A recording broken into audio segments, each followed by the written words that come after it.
Nous sommes le mercredi 5 juin et vous êtes bien en notre compagnie sur Grand Lille TV. Voici le journal de la rédaction, voici l'actualité du jour près de chez vous en images en 8 minutes.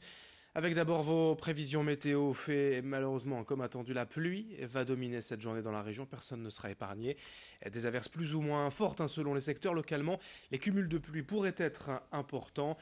Partout, c'est bien la grisaille, un temps humide, froid qui va s'installer aujourd'hui avec 17 degrés seulement pour les températures maximales à Lille.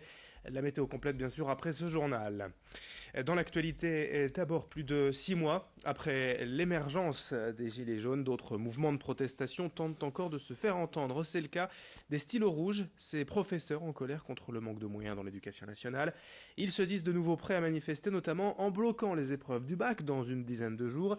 Certains annoncent leur volonté de ne pas aller surveiller les épreuves, voire de faire la grève des corrections de copies. Dans la région, les stylos rouges sont bien conscients qu'en bloquant ainsi le bac, ils pénalisent d'abord les lycéens, mais pour eux, il est essentiel d'agir pour faire entendre leurs revendications. Explication au micro de Xavier Silly. Les forces en présence sur l'Académie de Lille commencent à être relativement fatiguées puisqu'on a été l'une des premières académies à rentrer assez fort dans le mouvement, dès décembre 2018, puis on a attaqué les actions dès janvier. Alors la mobilisation ces derniers temps avait légèrement baissé.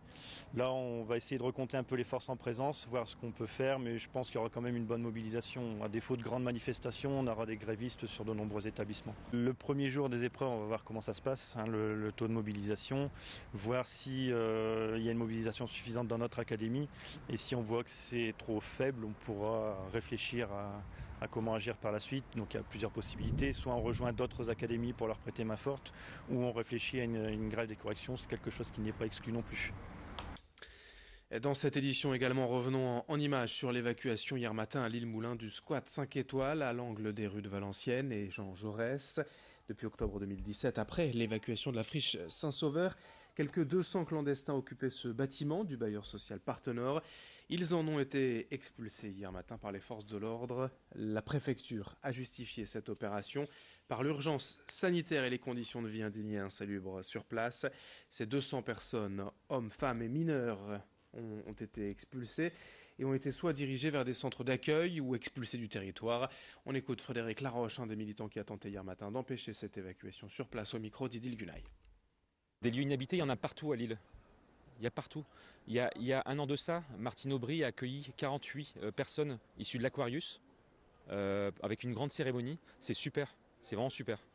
Mais pendant cette cérémonie, il y a une cinquantaine de jeunes qui viennent de ce lieu, qui ont demandé à être accueillis de la même manière. Il y a 200 familles lilloises qui s'étaient proposées pour héberger. Et ces familles lilloises n'ont pas été mises en relation avec les personnes qui sont ici dans les squats. Bref, les solutions elles existent. Et même si c'est une décision d'État, une décision de la police, de la préfecture, la maire socialiste avait des possibilités pour trouver des solutions. Un endroit comme ça avec 200 jeunes, avec une maire qui se dit socialiste et qui n'a rien fait pour appeler la préfecture ou empêcher ça, c'est inadmissible. Et dans l'actualité du jour, en bref, 58 bouches d'incendie ont été ouvertes ce week-end dans la métropole lilloise, 23 rien qu'à Roubaix. D'après Iléo, le fournisseur d'eau de la mêle des actions récurrentes ainsi les jours de chaleur, mais qui provoquent, il faut bien le rappeler, des pertes de milliers de mètres cubes d'eau préjudiciables pour l'environnement et qui peuvent entraver également l'action des pompiers. En bref, également en sport, notez que Miguel Angelo da Silva Rocha, alias Checa, est désormais engagé avec le LOSC jusqu'en 2022. Le milieu de terrain portugais a prolongé son contrat avec les Dogs. Et puis toujours en bref, l'animateur de radio Camille Combal sera ce vendredi à Lille pour animer son émission Virgin Tonic depuis l'amphithéâtre de la place de la République de 17h à 20h. Il sera notamment accompagné par le groupe Boulevard Désert et Petit Biscuit. Les inscriptions pour assister en direct à l'émission sur le site de la radio. Dans ce journal également, quelques images de l'opération Toc en truck, la rencontre de chefs cuisiniers reconnus d'enfants hospitalisés. Chaque année, ce camion sillonne la France et les hôpitaux pour offrir un repas gastronomique aux familles d'enfants malades. 25 étapes au programme cette année, dont Lille et Jeanne de Flandre, hier sur ces images.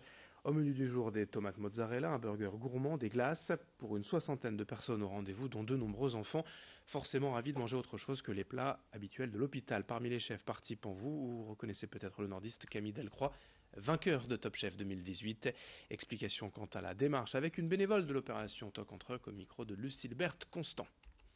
Notre philosophie, c'est tant qu'il y a de la joie, il y a de la vie, donc c'est clairement ce qu'il faut. Et avoir à un moment un petit bulle de plaisir autour de la restauration, parce que bon, l'hôpital, les enfants souvent se plaignent de mal manger, de pas bien, etc.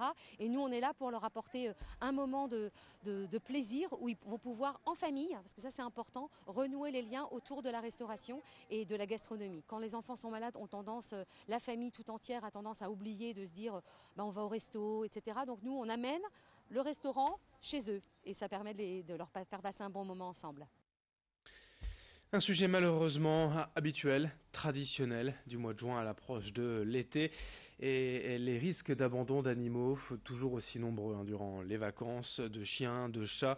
Pour cela, la LPA a décidé de prendre les devants et pour la première fois de lancer une opération en partenariat avec Riga qui fournit tout le matériel, des tables, des tondeuses et les 2 photographes. L'idée c'est de rendre ces animaux propres, doux et ensuite de les shooter, de les prendre en photo pour publier sur les réseaux sociaux et donner envie d'adopter. Une quinzaine de chiens de Roubaix bénéficient ainsi actuellement de ce chouchoutage. Le refuge LPA de Lille devrait bientôt embrayer l'opération. Je vous propose d'écouter ces quelques explications recueillies par Margot Seilly. Aujourd'hui est une journée un petit peu particulière puisque nous avons, avec l'aide de la société Riga, choisi de toiletter en fait la plupart de nos chiens, notamment ceux qui sont à l'adoption, pour les rendre tout beaux, tout propres et favoriser du coup leur adoption. Ça concerne uniquement le refuge LPNF de Roubaix, mais il est prévu bien sûr de faire la même chose prochainement au refuge de Lille. Et ça concerne essentiellement donc les chiens à l'adoption ou les chiens qui sont encore en fourrière mais qui vont bientôt passer à l'adoption. Fin de cette édition sur Grand Lille TV. Merci à vous de l'avoir suivi. Dans un instant, bien sûr, vos prévisions météo. Sans grand suspense, de la pluie, de la grisaille. Aujourd'hui, les températures en baisse. Bref, ce n'est pas une belle journée qui s'annonce dans la métropole lilloise ni dans la région. On fait le point dans un instant avec également l'infotrafic et d'autres infos à suivre. Dès le prochain quart d'heure, on se retrouve pour un nouveau journal. Très bonne journée à toutes et à tous ensemble sur Grand Lille TV.